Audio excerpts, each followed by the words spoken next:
ഏതാണ്ട് 230ഓളം ആൾ ദൈവങ്ങളോട് സഹകരിച്ച ഒരാളാണ് ഞാൻ. എങ്ങനെ സഹകരിച്ചു? ആൾ ദൈവങ്ങളുടെ ഷൂട്ട് ചെയ്ത് സാറിന് ഒരുപക്ഷെ എന്റെ പ്രോഗ്രാം കാണാൻ ആൾ ദൈവങ്ങളുടെ മടയിൽ പോയി അവരെ ഇന്റർവ്യൂ ചെയ്ത് അങ്ങനെ അവർ പുറത്തു കൊണ്ടുവന്നതാണ്. അത് ഞാൻ കണ്ടിട്ടുണ്ട്. ഞാൻ ഈ ആൾ ദൈവങ്ങളെ കൊണ്ട് ജീവിക്കണം 4-5 വർഷമായിട്ട്.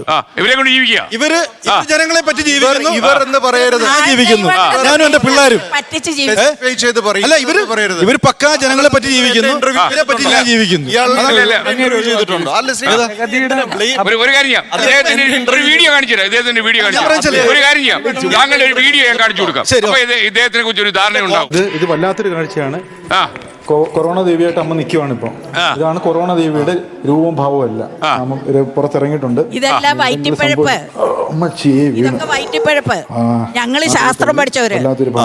ഇതിനെ വെച്ച് നമ്മളെയൊക്കെ എങ്ങനെയാ കമ്പയർ ചെയ്യാ? ഒരു സെക്കൻഡ്, വീഡിയോ പ്ലേ ചെയ്തിരിക്കാം. ഒരു ഭയങ്കരമായിട്ടുള്ള അത്ഭുതസിദ്ധിയുള്ള മനുഷ്യനാണ്. Cancer, kidney problems. അപ്പൊ കട്ട കെട്ടിയേക്കുന്നില്ലേ, അവിടെയാണ് പ്രേതത്തെ കൊണ്ട് തളയ്ക്കുന്നത്. ആ കൊച്ചിന് കണ്ണിന് പ്രശ്നമാണ്. അങ്ങോട്ട് പോയിട്ടുണ്ട് കേട്ടോ. കണ്ണ് ഒരുപാട് പേർക്ക് രോഗശാന്തി നൽകുന്ന ഒരു അമ്മയാണ്, ഒരു ആൾദൈവത്തെയാണ് ഇന്ന് ഞാൻ നിങ്ങൾക്കായി പരിചയപ്പെടുത്തുന്നത്. ശരിക്കും പറഞ്ഞാൽ നമുക്ക് ഇങ്ങനെയൊക്കെ ഭൂമിയിൽ ഉണ്ടോ എന്ന് തന്നെ ചിന്തിക്കും. ഈ നിമിഷം ശരീരം മുഴുവൻ തളർന്ന് കിടക്കുന്ന ഒരാൾക്ക് പോലും ഒരാളുടെ സഹായമില്ലാതെ അമ്മയ്ക്ക് എഴുന്നേറ്റ് കിടക്കാൻ ഒക്കത്തില്ല. ഇനിയാണ് യഥാർത്ഥത്തിലുള്ള അതിശയം നടക്കുന്നത്.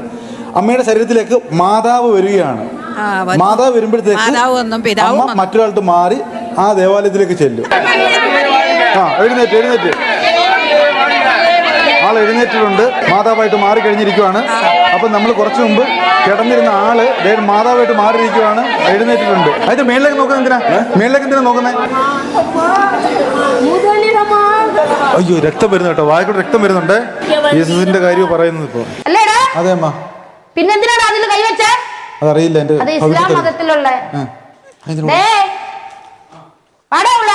അമ്മയുടെ മൊത്തത്തിലുള്ള ഒരു കുറച്ചു മുമ്പ് കണ്ട ആളെ അല്ല, മൊത്തത്തിൽ മാറി വരികയാണ്. അപ്പൊ അമ്മയുടെ ശരീരത്തിലേക്ക് ദൈവങ്ങൾ ശ്രീണജി ഞാൻ ഒരു കാര്യം ചോദിച്ചത്, യൂട്യൂബിൽ ഇതിന്റെ വ്യൂവർഷിപ്പ് ഒക്കെ എങ്ങനെയാ? പൊതുവെ ഭയങ്കര വ്യൂവർഷിപ്പ്. ആൾക്കാർക്ക് ഇഷ്ടമാണോ? മാത്രം ഒരു എത്ര കാലമായി തുടങ്ങിയിട്ട്? ഞാൻ ഈ അടുത്ത കാലത്താണ് 9 പേരോളം ഈ സ്വാമിമാരെ കൊണ്ട് ജീവിക്കുക. എന്നല്ലേ? നല്ല വരുമാനം. അല്ല, ഇവര് കാണിച്ചു കൊടുത്ത കോപ്രായങ്ങൾ കാണാൻ വേണ്ടി ഒരു താല്പര്യം, ഒരു സമൂഹം ഉണ്ട്. കായികമായിട്ട് ആരെങ്കിലും കൈകാര്യം ചെയ്തു? അല്ല, അങ്ങനെ ഉണ്ട്. ഇവർക്ക് അടി കിട്ടുന്നതല്ല കാര്യം. ഇവർക്ക് ഇവരുടെ 2 തരം ആൾക്കാരെ ഞാൻ കണ്ടേക്കുന്നത്. ഒന്ന്, സമൂഹത്തെ പറ്റിക്കാൻ വേണ്ടി ഒരാൾ ദൈവമായിട്ട് മാറുന്നവര്. മറ്റൊന്നെന്ന് പറഞ്ഞാല് ഇവരുടെ ശക്തി ഉണ്ടെന്ന് ഇവരങ്ങ് പ്രഖ്യാപിക്കുക. ദൈവത്തെ ശിവൻ കയറി, എന്റെ ദൈവത്തെ ഇന്നാൾ കയറി പറയും. ഇവരങ്ങ് അപ്പൊ കാണുന്നു ആ സംഭവം ഭയങ്കര സംഭവം കേട്ടോ. ഇന്ന് ഒരു സമൂഹം ഇവരെ അങ്ങ് ദൈവമായിട്ട് മാറ്റുകയാണ്. ഇത് വെച്ച് നല്ലൊരു കച്ചവടം അവിടെ നടക്കുകയാണ്. ഈ ആറ്റിങ്ങലില് ഒരു കൂലിവേലയ്ക്ക് പോകുന്ന ഒരു അമ്മയുണ്ട്. അപ്പൊ അവിടെ എന്നോട് പറഞ്ഞു ഇവിടെ ഒരു ദൈവമുണ്ട്, ഒന്ന് ഇന്റർവ്യൂ ചെയ്യാൻ പറ്റുമെന്ന് ചോദിച്ചു. അങ്ങനെ പോവുകയാണ്. ഇവർ തൊഴിലുറപ്പിന് പോകുന്ന സ്ത്രീയാണ്. അപ്പൊ ഞാനും ക്യാമറമാനും പോവുകയാണ്. ഞാൻ അവിടെ ചെന്നപ്പോഴത്തേക്ക് അമ്മ അവിടെ സിറ്റ് ഔട്ട് ഇരിക്കുന്നു. ഞങ്ങൾ ഇന്റർവ്യൂ ചെയ്യാമെന്ന് പറഞ്ഞു. ഇപ്പൊ ഇവർക്ക് ദൈവമായിട്ട് മാറിയല്ലേ പറ്റുമോ? ക്യാമറ ഓണാവും പോവാണ്. ഇനിയിപ്പം പഴയ രത്നമ്മ ചേച്ചി അല്ല, ദൈവമായിട്ട് മാറിയേ പറ്റൂ. ഉടനെ അകത്തുനിന്ന് ഒരു ഭയങ്കര ആക്രോശമായിട്ട് വരുന്നു. അപ്പം ഞാൻ പറയും ക്യാമറ ഓണാക്കുക. അപ്പം ഞാൻ ഭയങ്കര ബിൽഡപ്പ് കൊടുക്കും. അതാ നമ്മൾ ഏതൊരു ആകാംക്ഷയോട് കാത്തിരുന്ന ദൈവം നാഗദേവി ഇപ്പോൾ ശരീരത്തിൽ കയറുന്നൊക്കെ ഭയങ്കര ബിൽഡപ്പ് കൊടുക്കുമ്പോൾ ഇവർ ദൈവമായിട്ട് മാറുക. ഒന്നുമില്ല സംഭവം. നമുക്കറിയാം, നമ്മൾ ഉള്ളിച്ചിരിക്കുക. ഉടനെ ഈ സംഭവം പുറത്ത് ചാടുന്നു. ഉടനെ ഉരുണ്ട് ഒരൊറ്റ ബഹള ചെന്ന് ആ ഭിത്തിയിൽ തലയിട്ടിച്ച് ചോര പടപടാന്ന് പറഞ്ഞ് വീഴുകയെ പേടിച്ചു പോയി. ദൈവം ഈ സ്ത്രീ ഭിത്തിയിൽ വന്ന് ഞാൻ പേടിച്ചു പോയി. ആരുമില്ല, ഞാനും ഉണ്ട്, ക്യാമറനുണ്ട്, അമ്മയും മാത്രമേ ഉള്ളൂ. അവസാനം ഇവര് എന്ത് ചെയ്യാൻ പറ്റുന്നത്? നമ്മൾ അവർ ചോരെ കുളിച്ച് കിടക്കിയവർ ഇവര് ദൈവമായിട്ട് നിൽക്കുവാണ്. അവസാനം പറഞ്ഞ് ഇവര് എഴുന്നേറ്റ് എന്ന് പറയും, എനിക്കൊരു നിവൃത്തിയില്ല മക്കളെ, നിങ്ങൾ എന്തിനാ എന്നെ ഉപദ്രവിക്കാൻ വരുന്നത്? എന്നെ വെറുതെ വിട്, ഞാൻ ജീവിച്ചു പോട്ടെന്ന് പറഞ്ഞ് തനി രത്നം ചേച്ചി പുറത്ത് ചാടുകയാണ്. സാറേ, വേറെ സംഭവിച്ചാലേ ഇതിനകത്ത് ഞാൻ ഹാസ്യ രൂപേണാണ് അവതരിപ്പിക്കുന്നത്. പരിഹാസമാണ്. നമുക്ക് ഒരു ഇവരെ പോലെയുള്ള ചെന്നുകൊണ്ട് ഇവർ തട്ടിപ്പാണെന്ന് പറയാൻ ഒക്കത്തില്ല. അപ്പൊ നമുക്ക് ഇൻഡയറക്റ്റ് ആയിട്ട് സൂചന മാത്രമേ കൊടുക്കാൻ ഒക്കത്തുള്ളൂ. എങ്കിൽ തന്നെ പ്രേക്ഷകർക്ക് മനസ്സിലാവുന്നുണ്ട് ഇത് തട്ടിപ്പാണെന്ന്. എങ്കിൽ തന്നെ 100 കണക്കിന് കോള വരുന്നത്. താങ്കൾ ഇത് കാണിക്കുന്നുണ്ട്, ഇത് തിരക്കി പോകും ആൾക്കാർ ഒരുപാടുണ്ട് സാറേ.